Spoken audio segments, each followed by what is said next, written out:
Hey guys, in this video I'm going to show you how to log into your Adidas application. If you find this video helpful, please consider to like this video and subscribe to my channel. In saying that, let's just jump straight into the video.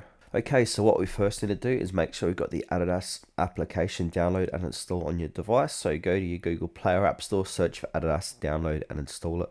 Now from here we want to go ahead and open up the app. Now it's going to give you a little welcome information, so you can read all this stuff if you want, or you can go ahead and just click on the skip.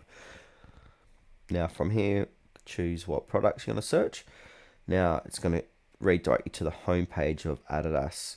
So from here, in order to log in, we need to click on the top right hand corner, and then on this page here, this is going to give you an option to sign in or sign up. So this page should look like this. So we've got the option to log in, so click onto the login button.